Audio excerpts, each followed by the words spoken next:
E a Fabi também é uma pessoa muito legal, uma das mais legais que eu conheci na internet e há muito tempo, né? Faz uns 3, quase 4 anos já, como ela disse, quando tudo era mato lá, eu tinha 1.000 seguidores por aí. Agora tem bastante gente já. Mas então, prazer falar com vocês.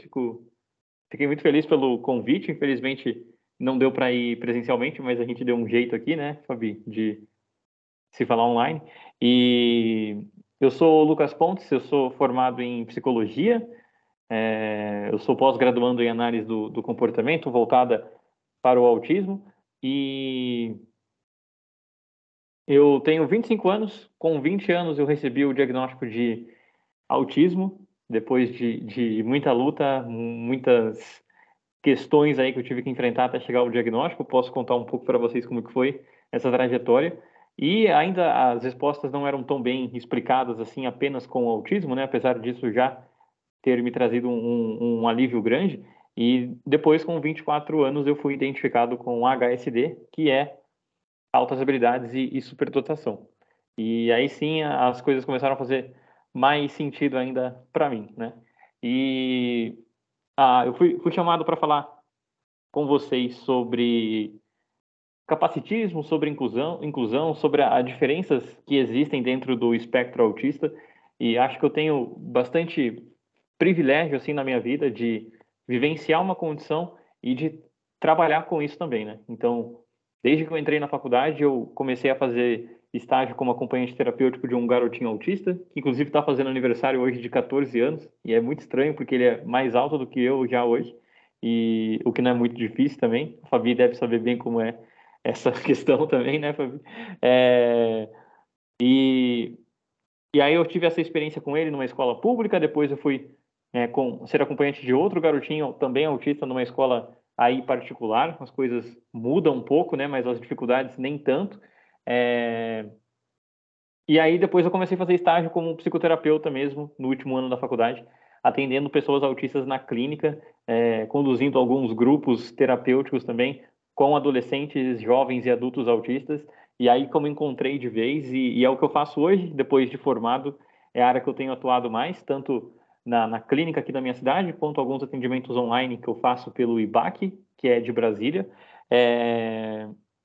E eu estou gostando muito disso, apesar de ser muito desafiador e a minha vida está um caos atualmente. Então, falando, né, sobre essas questões que foram colocadas aqui vamos chamar assim, de ementa da palestra, essa visão esclarecedora e informativa sobre o autismo e a inclusão, né? Eu acho que o autismo hoje em dia ele é muito bem mais visto do que antigamente, né? Eu costumo dizer que se eu tivesse nascido em 1930, 1950, talvez eu tivesse passado a minha vida toda sem o diagnóstico. Mas como eu nasci em 97, eu fui receber lá com 20 anos de idade. E se eu tivesse nascido 2015, 2018 por aí, eu provavelmente teria recebido o diagnóstico ainda na minha primeira infância, ainda na infância, porque os sinais já eram muito claros em mim, né? E, e falar sobre autismo é sempre muito complexo, porque o autismo, ele, por vezes, é bem paradoxal, né? Nós dizemos bastante que quando você conhece um autista, você conhece apenas um autista e não o autismo, né? Porque os autistas são seres singulares, enquanto o autismo é uma coisa muito plural.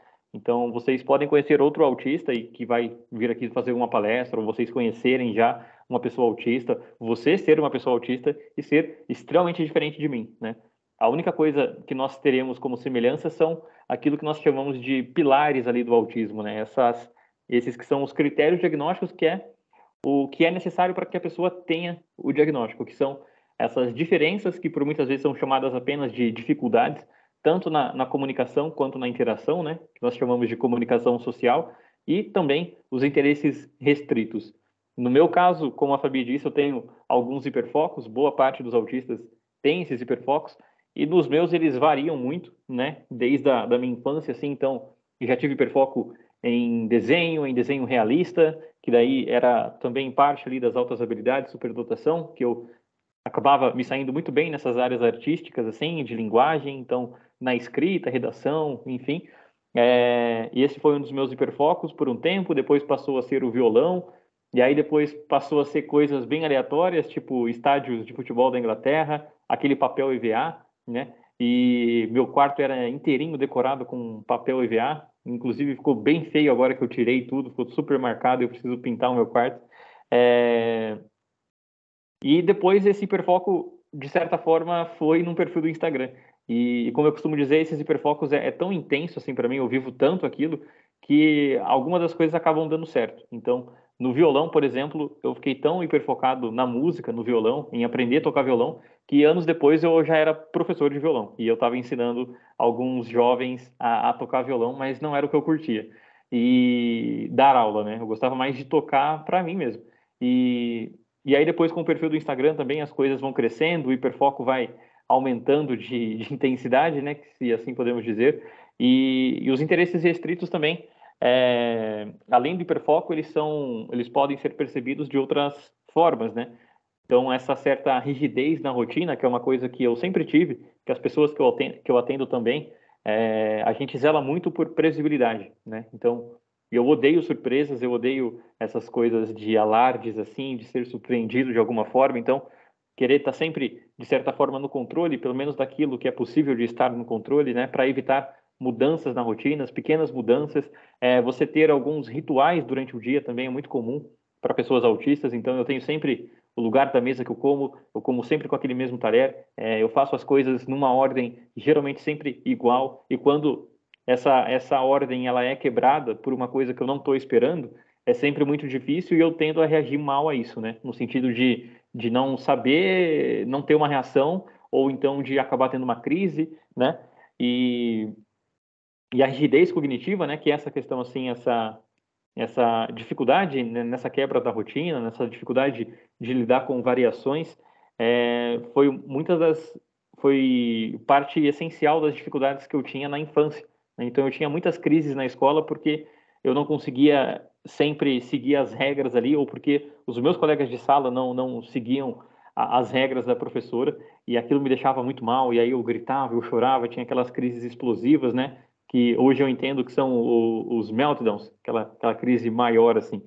E na infância eu fui passando a enfrentar algumas outras dificuldades também inerentes, digamos assim, do autismo, né? Que é essa questão da comunicação social. Então, desde pequeno eu já parecia que eu era um estrangeiro, não só nesse país, mas nesse mundo no geral, porque eu não conseguia interagir muito bem com as crianças. Eu lembro da minha mãe, das professoras dizendo, vai lá brincar com eles, para de brincar sozinho, vai se enturmar com seus colegas. E eu até tentava fazer isso, mas não conseguia. Era sempre muito frustrante para mim. Também passei por algumas situações bem delicadas, assim, de bullying e tudo mais, que hoje em dia a gente sabe que é muito comum dentro do autismo, infelizmente, né? Boa parte dos pacientes que eu atendo, ou na verdade eu posso dizer que todos eles passaram por situações muito delicadas de bullying e isso interfere muito ainda na vida deles atualmente, infelizmente. E aí essas questões foram intensificando ainda mais essas dificuldades que eu tinha, porque eu não sabia nomear os motivos dessas diferenças que eu tinha, né? Então, na adolescência eu fui passando a me isolar cada vez mais, se relacionava apenas ali com as pessoas da minha família, tentava fazer alguns amigos na escola, mas era muito frustrante para mim porque eu não conseguia.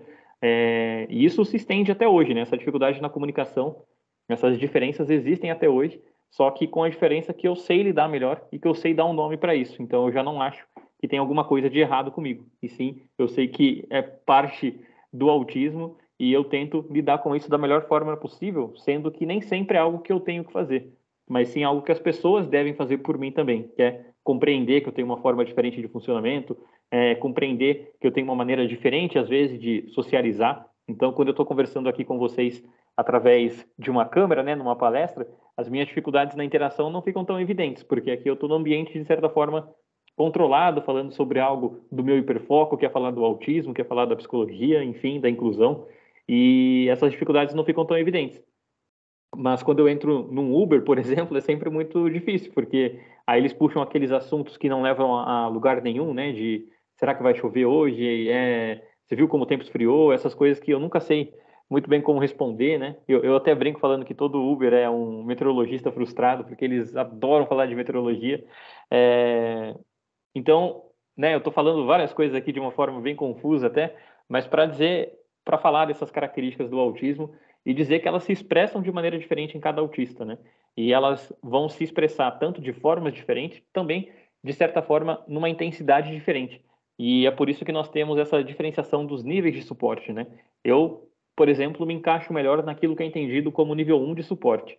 Tem outros autistas, amigos meus, por exemplo, que são nível 2 de suporte, que aí tem características parecidas, mas que elas carecem de um suporte maior para que eles consigam, por exemplo, ter uma autonomia maior, para que eles consigam se comunicar, que eles consigam interagir com outras pessoas.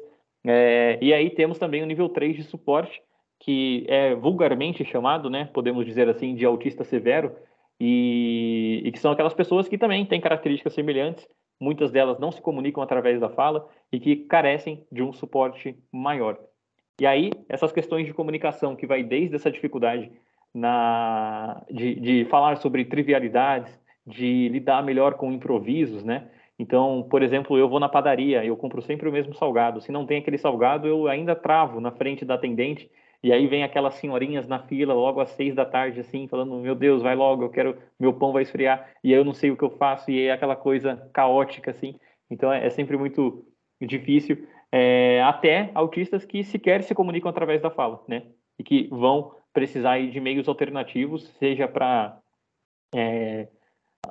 através de tablets, através de PECs, né, que são aquelas figuras visuais, enfim. Então, é muito plural o espectro autista e tem algumas questões que fazem com que nós sejamos ainda mais diferentes assim, né? Então, eu tenho amigos autistas, por exemplo, que são autistas e TDAH.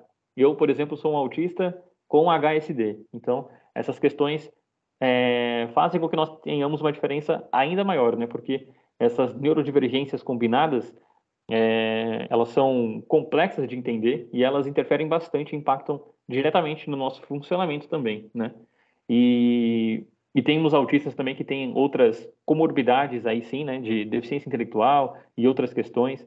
Enfim, um outro ponto que estava aqui na nossa palestra é como que nós podemos promover ambientes inclusivos em todos os setores da sociedade e estratégias práticas para a inclusão de pessoas autistas.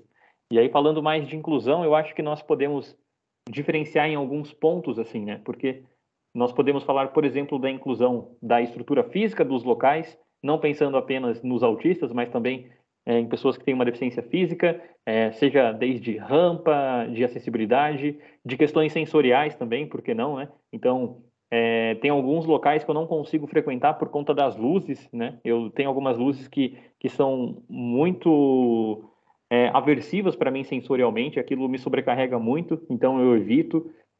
Locais que tem muito barulho, locais que não tem um espaço para você, de certa forma, fugir daquele caos todo sensorial, né? Então é interessante que, por exemplo, num shopping tenha um lugar mais calmo para que você tenha um respiro, mas nem sempre isso existe, né?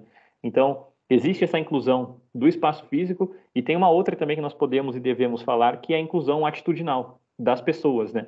Então, por exemplo, eu escutei parte dessa historinha que a Fabi contou logo no início, e é isso que nós buscamos nas pessoas, assim, contar com essa compreensão e, de certa forma, essa boa vontade delas. Então, como a Fabi fez, ela foi atrás de saber mais sobre autismo, sobre, na época, a síndrome de Asperger, para se relacionar melhor com esse que hoje é o parceiro dela.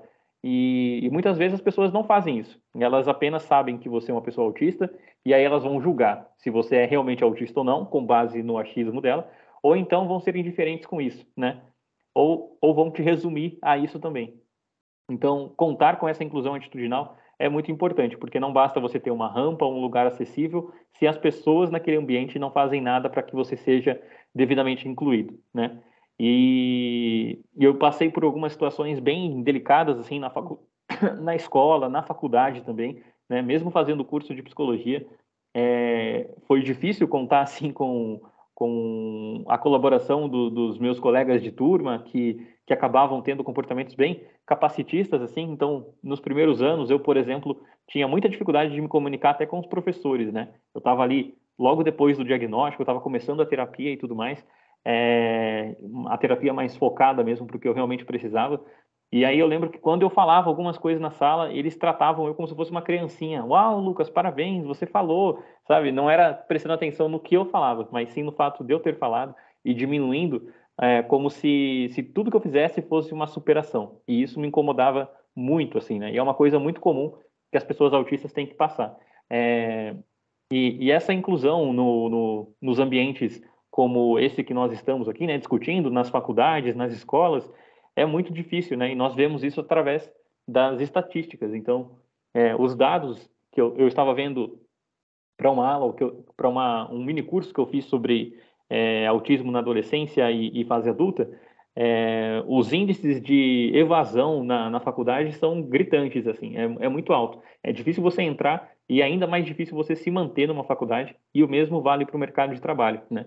Quase 90% dos autistas não estão dentro do mercado de trabalho, e não é por incompetência nossa, e sim porque nós não temos o espaço e porque nós não somos devidamente incluídos, né? Tem até aquelas vagas que permite ou que facilita que um autista entre numa empresa, mas depois que ele está lá dentro, nada acontece de diferente e se exige dele como se ele fosse uma pessoa típica, né?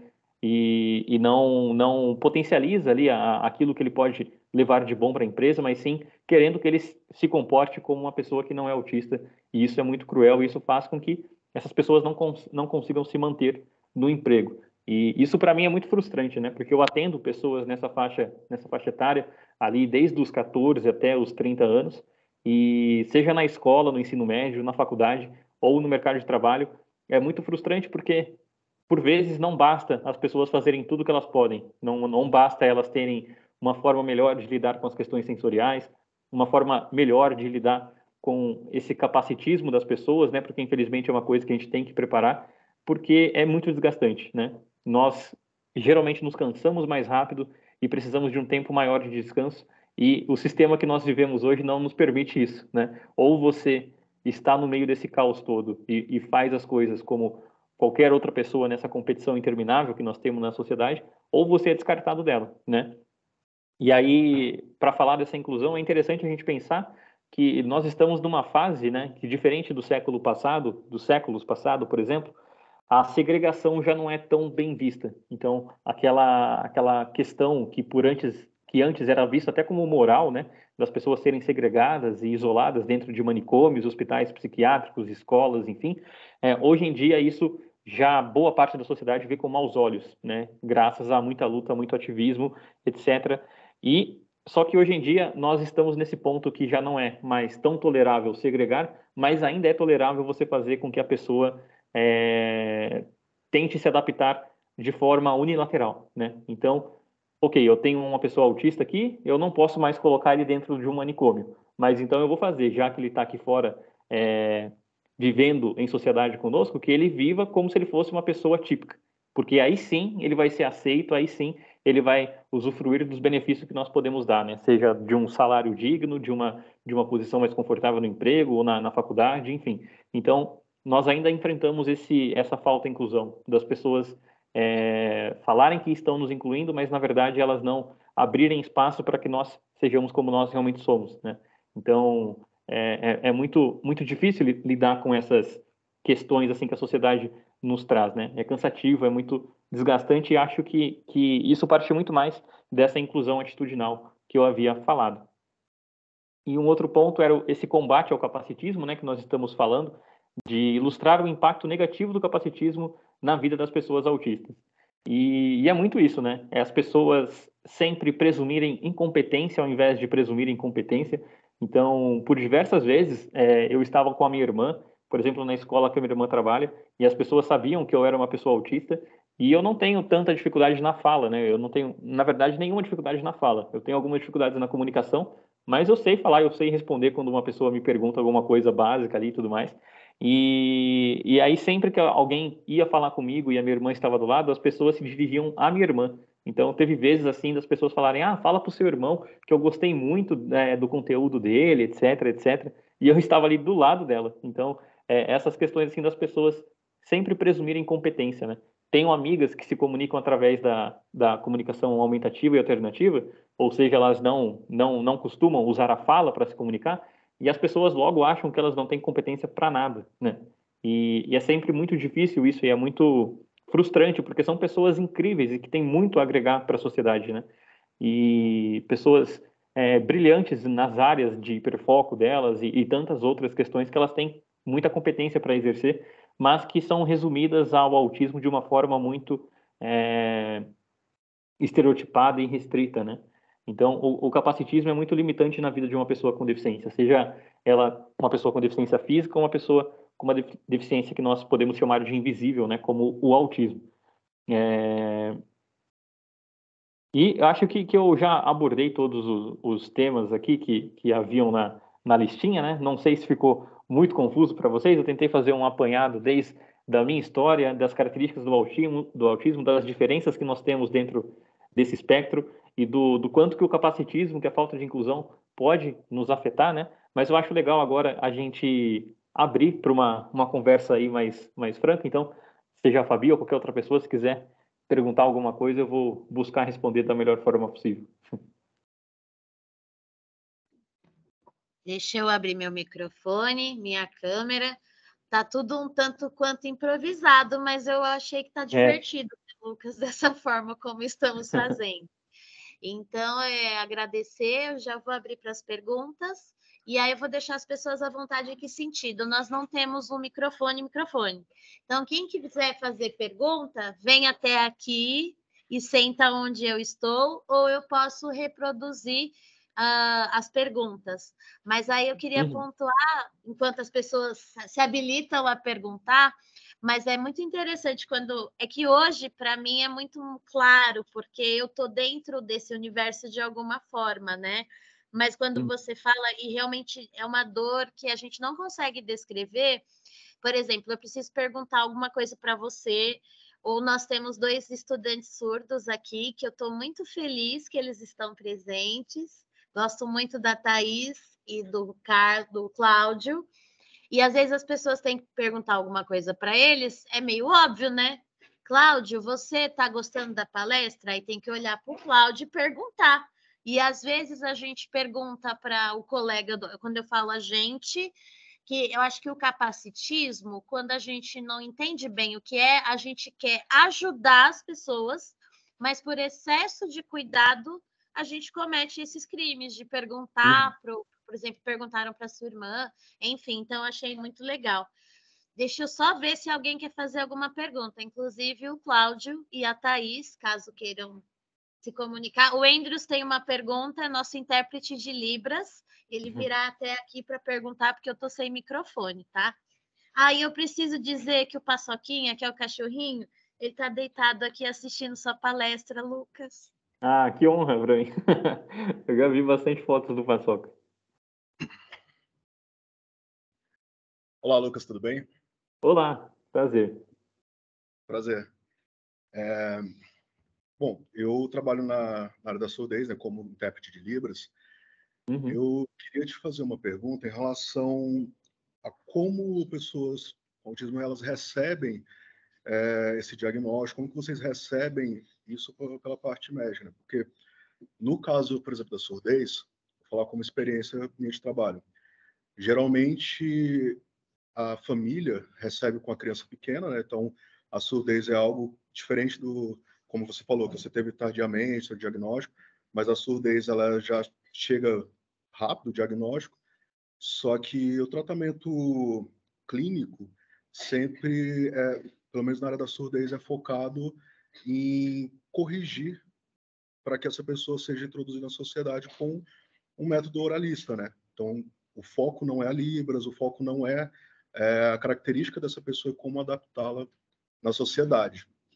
Mas, assim, também vem de um viés capitalista, né? Onde todos nós a gente tem que produzir e não pensar no que é melhor para a qualidade de vida das pessoas. E eu queria saber de você, como que é esse diagnóstico do autismo, como que funciona o lado clínico para isso? Como que vocês são recebidos, como que a família de vocês recebem da parte clínica? Não, essa é uma pergunta excelente, assim, bem complexa mesmo, né? Então, como você disse, diferente da surdez e outras deficiências, o autismo tem uma certa dificuldade particular, assim, porque isso não é visível, né? Nós não temos um teste físico ou alguma coisa que a gente possa fazer para detectar, de certa forma, o autismo. Nós temos até os testes genéticos agora, que tem avançado, estamos conhecendo mais da parte genética do autismo, mas é sempre visando mais a etiologia, né? Saber de onde que vem aquele gene. Mas o teste genético por si só também não basta para que a gente faça o diagnóstico. Então, no caso do autismo, o diagnóstico ainda é clínico, né? E sempre será um diagnóstico clínico. E aí a gente se utiliza, né? Lança a mão ali de alguns testes e tudo, e vai fazendo essa testagem, vai avaliando clinicamente o comportamento daquela criança, daquela pessoa, até chegar no diagnóstico, ou seja esse diagnóstico combinado, né? Um autismo TDAH, ou só autismo, ou então descartar o autismo e fazer um outro diagnóstico, é sempre algo bastante complexo e que demanda um tempo e expertise dos profissionais. É, e aí, falando dessa parte de como que o diagnóstico é passado, né, eu acho que vai depender muito, né?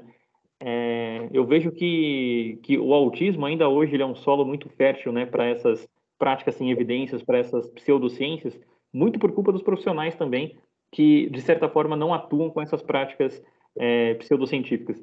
Então, nós temos lá um psicólogo ou um médico que faz o diagnóstico tudo corretamente de uma pessoa autista, mas apenas lança essa informação para a família. Então, ó, seu filho é autista, vai com Deus, né? E é isso. E não dá esse suporte depois. E a gente sabe que o autismo ainda tem um peso muito grande na sociedade, né?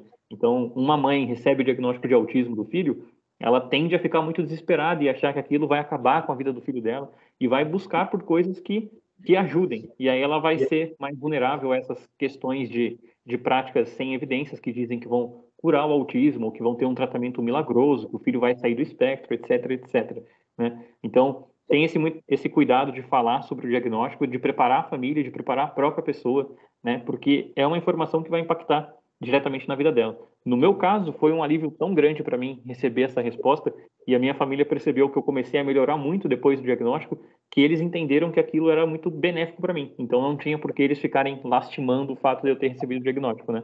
Apesar, é claro, de terem sofrido esse impacto, assim, né? Como assim? O Lucas era autista esse tempo todo e a gente não sabia. Notava as diferenças nele, mas não sabia dizer o que era. Enquanto tem outras pessoas, outras famílias que recebem muito mal, né?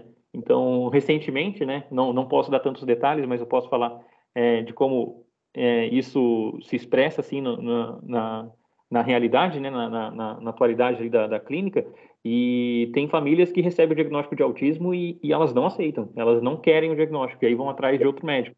Aí o outro médico também dá o diagnóstico de autismo, elas não aceitam, elas vão até encontrar o médico e falam, não tem nada a ver, seu filho não é autista. Aí elas acatam e seguem negligenciando, querendo ou não, aquela criança, né? Aquela pessoa, porque por conta desse capacitismo ainda que existe. E aí, né, para a parte assim mais técnica, esse diagnóstico ele geralmente é feito, e o ideal é que ele seja feito por uma equipe multidisciplinar ali, né? Então, passa pelo psicólogo, depois passa pelo médico, e aí começa a fazer os acompanhamentos com o psicólogo, com o fono, com o TO, enfim, com aquilo que for necessário para aquela pessoa autista, né? Porque alguns autistas, por exemplo, não vão precisar de uma fonoaudióloga. Outros vão precisar muito mais de uma fonoaudióloga até do que um psicólogo. Então, isso vai variando bastante. E tem que ter esse trabalho também com a família, né? Para que eles acompanhem a evolução e também não criem falsas expectativas, porque aquela criança, aquela pessoa vai ser autista para sempre, enfim. E não sei se eu respondi a sua questão. Sim, sim, Bruno. E é isso. Mas em relação, assim, é, em relação ao acolhimento, nesse momento que vocês recebem o diagnóstico, Uhum, existe acolhimento por parte dos médicos, assim, de uma explicação com o acolhedor? Você recebe o diagnóstico, é isso, e a família uhum. busca, que é no caso do autismo. Sim, então, esse é um ponto muito problemático, assim, né? Porque muitos autistas, como eu disse, recebem o diagnóstico, vamos dizer assim, que recebem o diagnóstico na fase adulta e são largados pelos profissionais, porque eles fazem apenas avaliação e depois não continuam, né? Não tem esse prognóstico, não tem esse acompanhamento. E isso é muito problemático, porque uma pessoa autista que recebe o diagnóstico tardiamente, como foi o meu caso, ela tem uma tendência a passar por um processo, né? Então, a gente percebe isso nas pessoas que recebem o diagnóstico na adolescência ou na fase adulta, que é ter esse alívio primeiro, né? De, uau, tem uma resposta, então as coisas tudo se encaixa. E aí depois vai sofrendo com essas invalidações, com esses julgamentos da sociedade e passa a se questionar, será que esse diagnóstico está certo? Então, não, acho que não está certo. E aí passa a viver com essas dúvidas, assim, né? Porque nós sabemos que uma pessoa autista tem muito essa questão de mascarar as características, de não saber nem mesmo dimensionar as dificuldades que ela tem. Então, eu tenho uma paciente que eu acompanho já faz um tempinho, que no começo ela achava que ela não tinha dificuldades, e hoje ela percebe que ela tem muitas dificuldades, porque não é exatamente o que ela faz ou o que ela deixa de fazer, mas sim a que custo que ela faz, né? O quanto que ela tem que se esforçar para fazer coisas comuns ali do dia a dia de uma pessoa típica, né? Então, tem muito essa questão e por isso que é tão importante que tenha esse acompanhamento. Até por essa questão das pessoas duvidarem do próprio diagnóstico, né? E aí, o que eu costumo fazer, quando eu recebo um paciente ou quando eu participo da avaliação também, é trabalhar muito nessa psicoeducação, porque quanto mais a pessoa conhece do autismo, mais ela vai entender do próprio funcionamento dela, né? E vai ser mais resistente, vai estar mais segura para infelizmente, teve que passar por essas invalidações da sociedade. De, mas você é autista leve. Mas será que você é autista mesmo? Agora está na moda ser autista. Então, essas coisas todas, né? Que algumas pessoas recebem um diagnóstico e são lançadas a isso sem ter um acompanhamento devido, né? E o mesmo vale para a família. A família recebe o diagnóstico e não, por muitas vezes, não tem o suporte devido. Obrigado. Vou dar espaço aqui para mais pessoas aqui. Acho que o amigo chama. Que bom. Você quer fazer uma pergunta ou você quer ir no banheiro? Tem um rapaz aqui que ele vai sentar aqui. Obrigado. Certo. Imagina. Que agradeço. Oi, Lucas. Olá. Na palestra, você falou sobre pacientes seus que têm tanto TDAH quanto autismo. Aí, eu sou uma pessoa com TDAH diagnosticada clinicamente. Eu sei que é um pouco difícil. Aí, você acha que tem alguma condição que torna o autismo muito mais difícil? Ou elas ainda são coisas separadas, como dificuldades separadas? Você diz no caso de uma pessoa que tem autismo e TDAH? Pode ser também. Mas, pô, alguma condição que torna o autismo muito mais difícil do que ele já é normalmente. Tá, entendi. De ser uma condição associada, né? Seja o TDAH, o HSD, dislexia. Eu acho que vai depender muito, né? No caso do TDAH e do HSD, né, que é autossabilidade e superdotação, tem algumas coisas que são conflitantes, assim, nessas neurodivergências, né? Então, pessoas com TDAH, não todas, né, mas muitas pessoas com TDAH têm uma necessidade grande de serem atraídas de uma forma mais intensa pelas coisas e de terem que mudar ali a rotina para conseguir manter a atenção e tudo, enquanto pessoas autistas têm um apego muito maior à rotina, né? E aí parecem coisas conflitantes que quando coexistem numa mesma pessoa é difícil. No caso da HSD, por exemplo, das altas habilidades e superdotação, que é o meu caso, a pessoa acaba se sobressaindo em algumas áreas e isso chama a atenção das pessoas para ela. Então, seja na escola, na faculdade, em qualquer lugar. E aí, com essa atenção, você tem que socializar. E o fato de você ser autista e não conseguir socializar muito bem impacta diretamente nisso também, né? Então, tem alguns pontos assim que são conflitantes e em alguns casos nós chamamos até de dupla excepcionalidade, né? Que é quando é, por exemplo, HSD e TDAH ou HSD e autismo, né? Então, eu acredito que sim, que ter uma condição associada, se não bem trabalhada isso, né? Se não bem acompanhada, faz com que a vida daquele autista seja mais difícil, sim, né? Porque daí são duas condições que merecem um suporte e um suporte diferencial, né? Não apenas para o TDAH e para o autismo, mas também um suporte diferencial quando eles são combinados. Obrigado. Certo? Imagina, que agradeço. Mais alguém? Por favor, Ricardo. Por favor, tá chegando. Oi, Lucas, Olá. tudo bem? Olá, tudo bem? Meu nome é Ricardo, eu gostei bastante da fala, né? Eu tenho uma cunhada que é autista, então eu identifiquei muitas das coisas que você falou, né? Você falou bastante do diagnóstico, né? Que a família não aceita, né? E eu vi que ela tem 30 anos, né? Ela é mais velha que você, né? E aí ela passou muito por esse processo, né? De passar por vários médicos, vários tinham falado de autismo, né? E a família procurou até chegar em um que falasse, não, não é bem autismo. Aí a família aceitou. Foi bem... Agora, infelizmente, a mãe dela faleceu, né, em 2020, e agora o pai dela está começando a aceitar o diagnóstico de autismo e está acompanhando um pouco mais de perto. Eu queria perguntar, eu estou ajudando ela também, ela está fazendo EJA, né, porque ela não tem o ensino médio completo. Eu estou ajudando ela na disciplina de física, né, eu sou professor de física, e uma das coisas que Bom, a Fabiana falou muito dos estereótipos, né? A gente tem uma ideia que eu tinha muito do autista era do hiperfoco.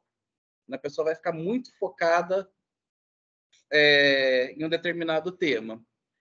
Eu noto, né, na Amanda, né, o nome dela, ela tem assim um interesse muito grande por alguns temas, por exemplo, desenho animado. Elas, por exemplo, eu já fui lá várias vezes, ela tá vendo Branca de Neve assim durante várias vezes o mesmo desenho.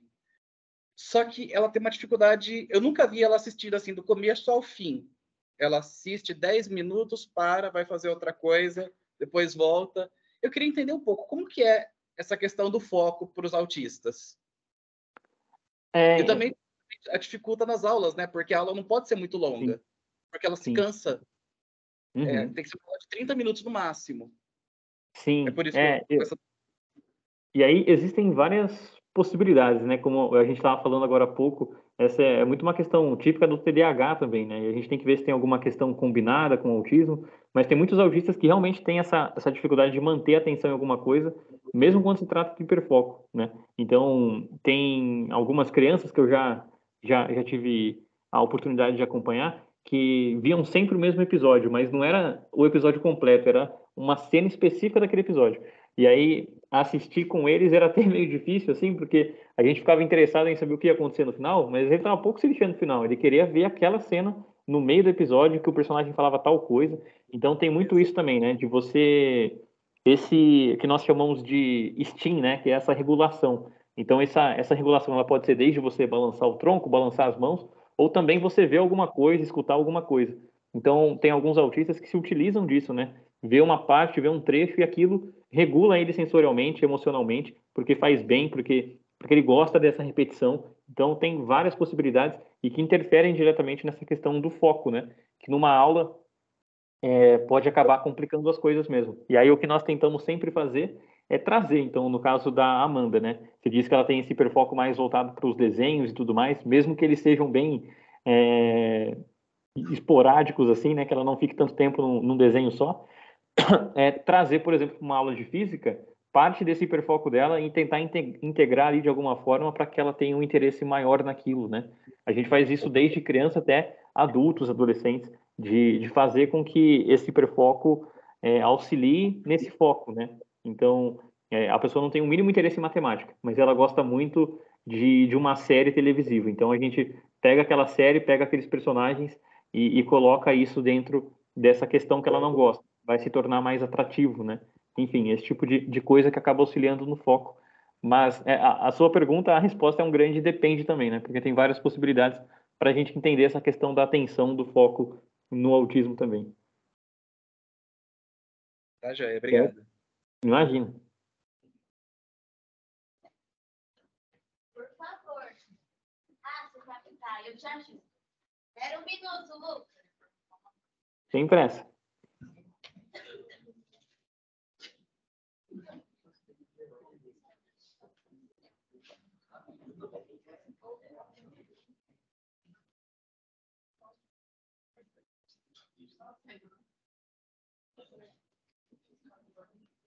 Lucas, alguém está filmando? O Paçoca está correndo no auditório atrás de mim. O cachorrinho tá demais.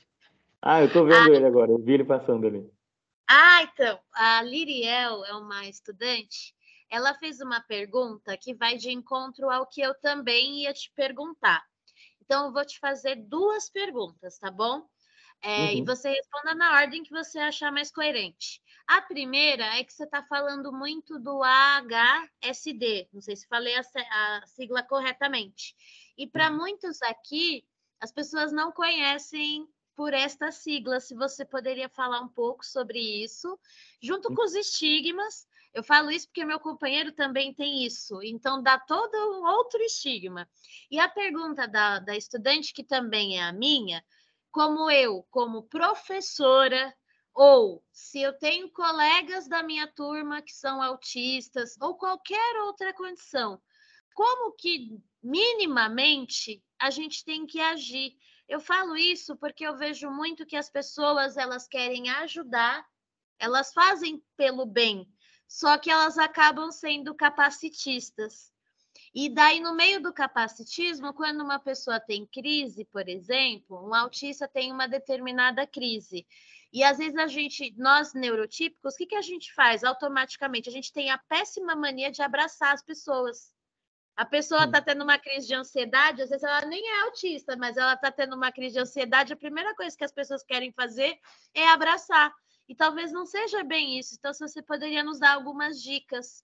Foram muitas perguntas, você me perdoa? Te perdoo, não, mas tá tranquilo. Vou começar então pelo HSD, né? O HSD é realmente complexo, assim, essa sigla, né? Porque são basicamente dois nomes para o que nós podemos entender como uma coisa só. O H seria altas habilidades e o SD é a superdotação. Essa questão também é entendida como uma neurodivergência, também é entendida, por exemplo, um aluno que tem HSD, ele também é visto pela lei como um aluno de inclusão, né? Que carece ali de adaptações e tudo mais. Porque mesmo quando a gente pensa numa educação inclusiva, a primeira coisa que vem na nossa cabeça ainda é aquela criança, aquele aluno, né, que tem uma dificuldade de acompanhar o ritmo da turma, porque ele aprende, às vezes, de uma maneira um pouco mais lenta, porque ele precisa de algumas adaptações, um tempo maior. Mas no caso do HSD é um pouco ao contrário. A pessoa tende a aprender mais rápido. E aí fica super entediada, porque a professora, por exemplo, chega e fala: hoje eu vou ensinar isso e isso. E ele fala: ok, já entendi, já aprendi. E aí tem mais 2 aulas explicando aquilo e para ele não faz o menor sentido, que ele quer mais, ele quer outras coisas. Então também é entendido como inclusão e é uma neurodivergência que vai muito além desses estereótipos, né? Que quando eu falo que eu tenho superdotação, a primeira coisa que me perguntam é qual o meu QI. Então você tem o QI acima de 130, como que é isso? Então você é super inteligente, quais são os seus... É quase como perguntarem quais são os seus poderes, né? O que você faz assim que, uau, né? E não né?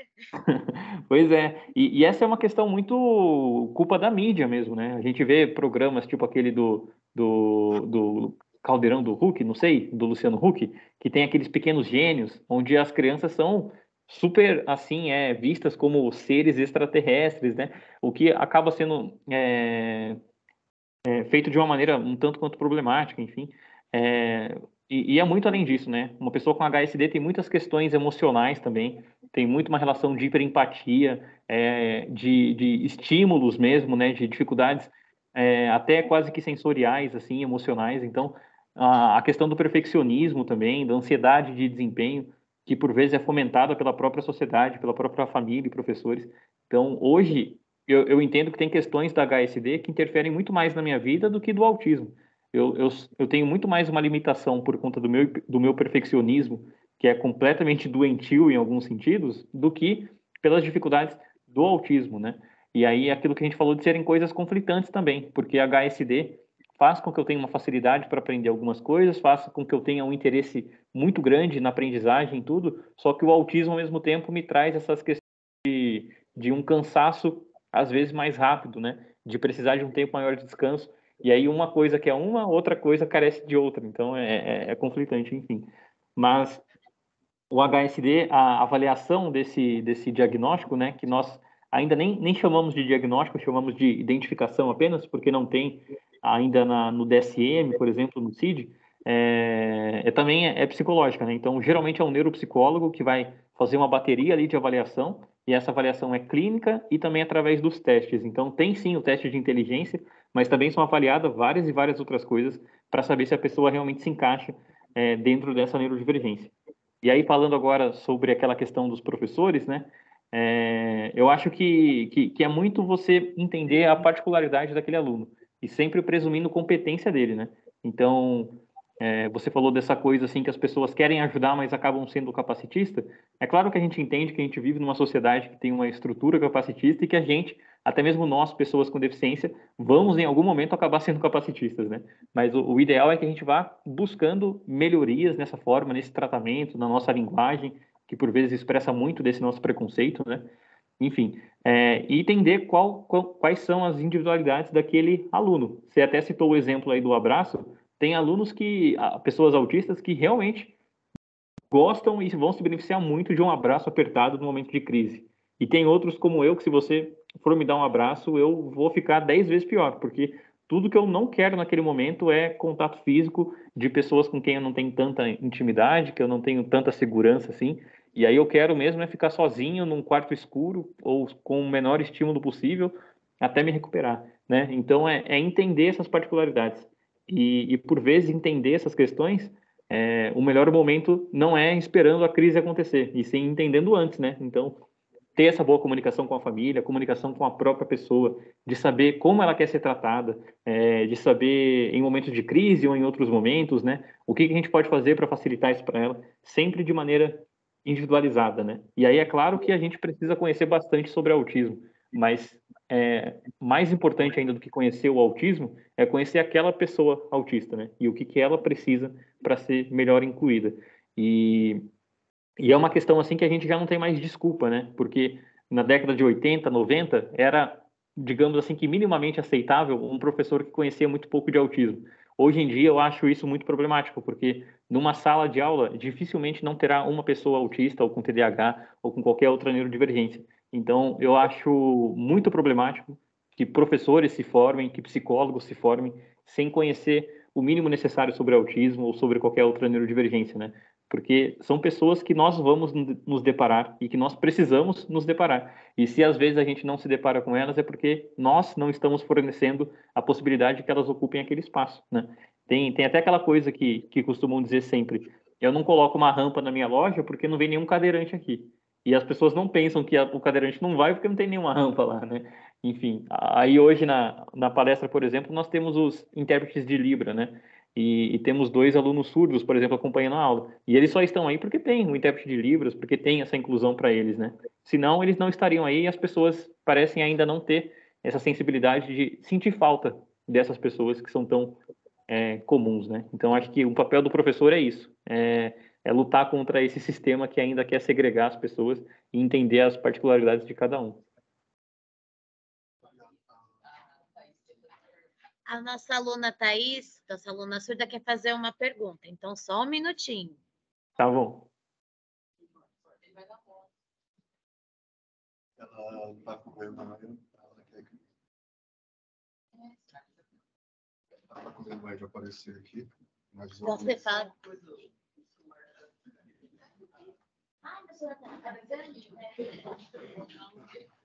ela está com vergonha de vir na câmera aqui, então vou interpretar ela falando. Ah, tudo bem. Eu também tô com vergonha, Thaís, então estamos juntos nessa.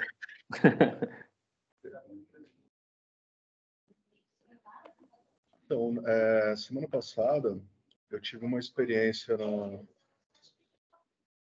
Fala mais alto, senão as pessoas do fundo não escutam. Então, na semana passada, eu tive uma experiência num grupo em que uma pessoa com autismo, ela entendeu bem rapidamente um conteúdo e na hora de preparar tudo, ela fez bem rápido. Só que, assim, na hora da prova, ela não conseguia passar isso para o papel, para escrever sobre tudo que ela aprendeu. E ela, assim, ela mostrou que ela tinha domínio e ela respondeu tudo corretamente. Mas, assim, eu queria saber como que é essa questão do passar para o papel, como a pessoa ela tem tanta capacidade de compreender rápido, mas passar para o papel, existe esse bloqueio. Uhum. Eu acho que esse é só um dos... Eu vou só avisar, eu vou sentar lá porque eu vou continuar interpretando para ela, então... Aqui, né?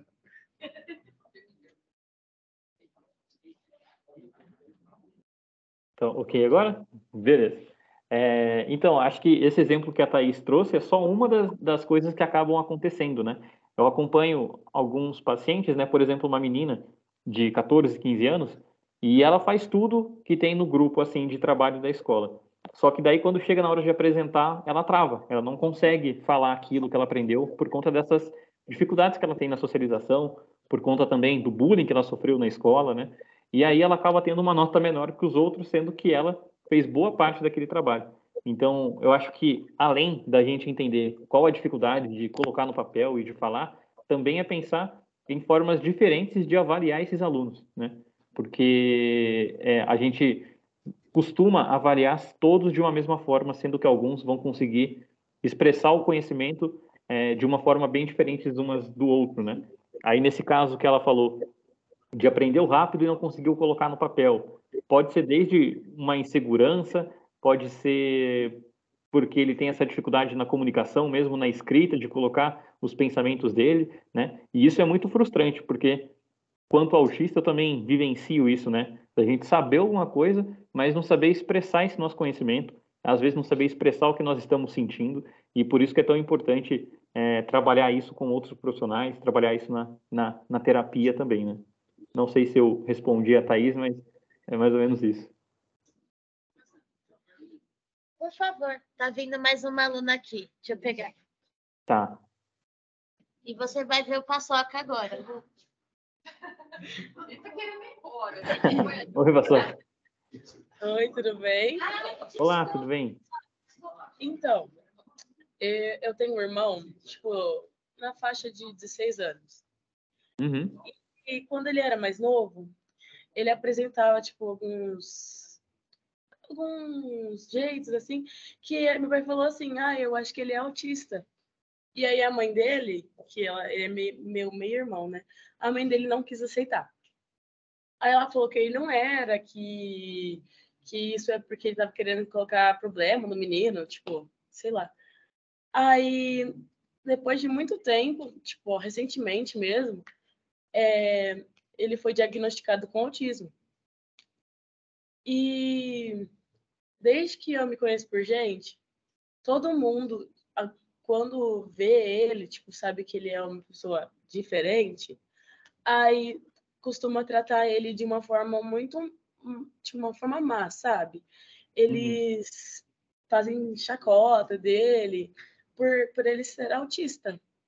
E é uma coisa que me dói muito, sabe? Já briguei com muitas pessoas por ele ser tratado dessa forma, porque dói em mim, entendeu? Porque é família e tal, e também porque, tipo, eu penso nas outras pessoas. E aí eu gostaria de saber o que você acha que eu deveria fazer para ele se sentir mais confortável? Tipo, ou falar para que as pessoas, tipo, não tratem ele tão mal por ele ser uma pessoa com umas coisas diferentes. Uhum. Sim, é uma questão muito delicada isso, né? A gente estava falando sobre isso antes, porque nós não temos tanto controle de como as pessoas vão agir, seja conosco ou com as pessoas, nossos familiares, como é o seu caso, né? E é realmente muito, muito frustrante isso. E eu acho que nessas situações assim, vamos supor que você está com ele e uma pessoa acaba o tratando de uma maneira ruim ou então infantilizando ele em alguma situação, você pontuar que ele é capaz de fazer isso. Então, se a pessoa te pergunta alguma coisa, ao invés de perguntar para ele, pode perguntar para ele, sabe? Passar essa função para ele, assim, o que ele consegue fazer, para que a pessoa veja na prática que ela está errada ali, né? Além também do nosso discurso de ir falando que isso não é certo, que isso é errado, e o que você faz é o certo, né? De arrumar briga mesmo com esses comportamentos capacitistas, e eu acho que nós teremos que fazer isso ainda por bastante tempo, infelizmente, né? E que bom que ele chegou no diagnóstico, né? Então, poderia ter sido antes, mas agora, mesmo com essas questões do preconceito, eu tenho certeza que o diagnóstico pode ser de muita utilidade para ele, né? Saber o que ele realmente tem, saber o porquê que ele funciona da maneira como ele funciona.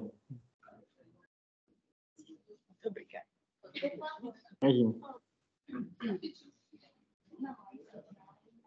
Lucas, tudo bom? Olá, tudo bem? Tá me ouvindo? Eu sou a professora Andréia, eu sou da área de Educação Inclusiva e Libras aqui do Instituto, né? Uhum. Gostaria de parabenizar aí pela palestra. Só mais para pontuar, assim, você comentou da questão dos professores, né? De formação. Desde o ano passado, né, que eu já comecei a trabalhar muito com os professores na parte de educação inclusiva, na verdade, de formação, né? A gente tem 2 cursos aqui, na verdade, são 3 cursos na área de licenciaturas, né? E muito eles questionam, né? Os alunos, quando eles vão para os estágios, né? E perguntam, falam, olha, professor, a gente precisa dessa base, né? Porque a gente não tem, né?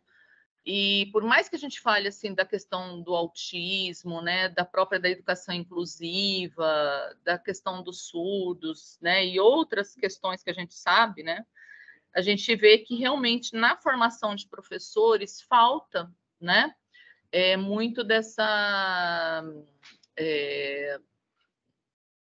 a gente vai falar assim, da questão da própria emenda, né? Emenda das disciplinas, né?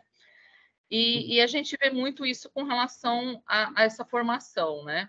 Então, assim, como eu me foquei muito na educação especial e agora que a gente está, né, trabalhando, igual você falou, né? Olha, a gente tinha antes, o ano passado eu estava fazendo uns estudos, né? Que o mundo coloca como, né, as pesquisas falam, olha, parece que é uma epidemia, né? E na verdade não é uma epidemia, né? As pessoas estão aqui, né? O que falta é a sociedade entender, né, que, olha, nós temos o autista, nós temos o surdo, né, que antes eram segregados, né? Então, eu queria, assim, mais um comentário seu, né, para nos ajudar também nessa questão da formação dos professores, né? Não só aqueles que já estão formados, já estão trabalhando com, né, alunos, mas também que aqueles que estão nas licenciaturas, né? Para que a gente possa ajudar mais, né? Porque às vezes fica só numa disciplina. Olha, então a Andréia é responsável da educação inclusiva, então você conversa com ela e ela resolve, né? E não é assim, né, Lucas? É muito difícil, né? Então eu queria só que você comentasse assim, né, o que a gente poderia assim fazer, né, para melhorar toda essa parte. Eu acho que é uma questão mesmo estrutural, assim, né? Porque tem toda essa dificuldade na formação mesmo, né? A gente sabe que muitos professores têm boa vontade, mas boa vontade, na grande maioria das vezes, não é suficiente, né? Porque daí, como a Fabi disse, acaba sendo capacitista, acaba fazendo comportamentos que mais vão piorar do que ajudar a qualidade daquele aluno.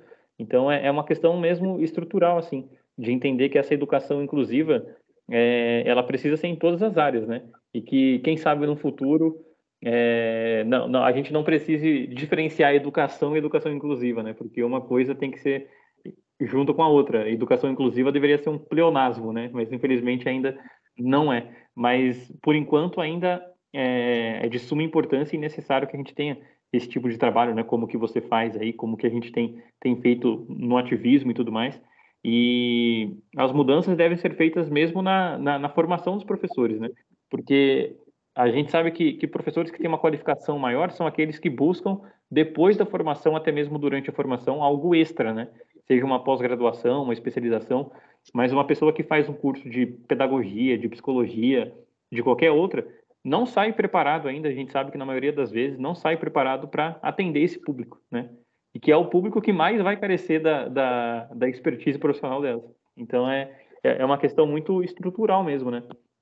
Enquanto isso, a gente vai funcionando também de forma paliativa, né? Remendando as feridas que vão sendo abertas e eu acho que é um processo duplo, assim, né? Da gente fazer esse curativo e também tratar da ferida para que ela um dia deixe de existir, né? E é mais uma coisa realmente muito difícil, assim. Muito obrigada. Imagina. Só vou sinalizar para vocês que o meu tempo está acabando aqui, mas eu coloco à disposição para, se vocês quiserem algum outro dia, alguma outra coisa. Eu já estava calculando o horário, então você leu meus pensamentos. Eu sou psicólogo, eu aprendi a fazer isso. Ah, perfeito. Até existem outras perguntas, mas não vai dar tempo.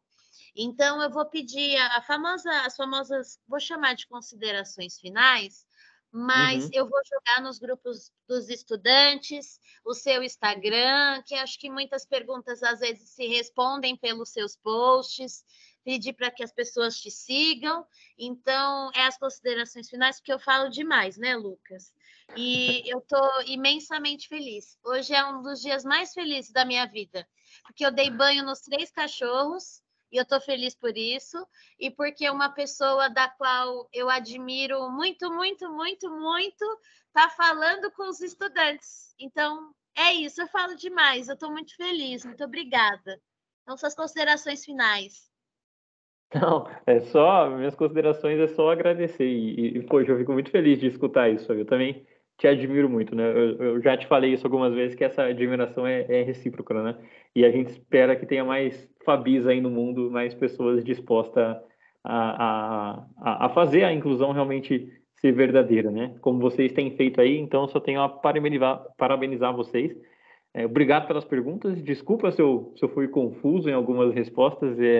Hoje o dia está meio agitado, eu estou meio cansado já da semana. Inclusive, semana que vem eu vou tirar uma folga, porque senão eu vou explodir, eu acho. Enfim. Mas muito obrigado pelo espaço. Como a Fabi disse, tem lá o meu Instagram. E lá eu estou sempre indicando também o Instagram de outras pessoas autistas, né? Porque isso tem que ser uma coisa plural. Eu falo sobre autismo de um jeito, outra pessoa vai falar de outro, né? Sobre as vivências dela, enfim. Então, é isso, né? Dá espaço para que a gente possa ter a nossa voz escutada e para que a gente possa ter a nossa vivência mostrada, seja de uma pessoa surda, autista ou com qualquer outra deficiência, né? E é isso que vocês fizeram hoje, então eu só tenho a agradecer mesmo. E muito obrigado.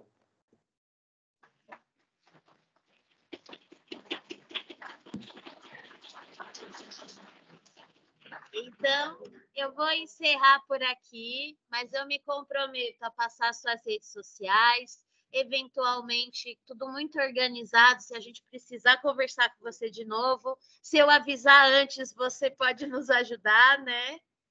Então é isso, então eu vou encerrar aqui e eu não podia deixar de dizer um beijo para o Ringo, que eu gosto muito do seu cachorro, dê minhas saudações a ele, muito obrigada. Pode deixar. Obrigada, até mais. Até mais. Obrigado.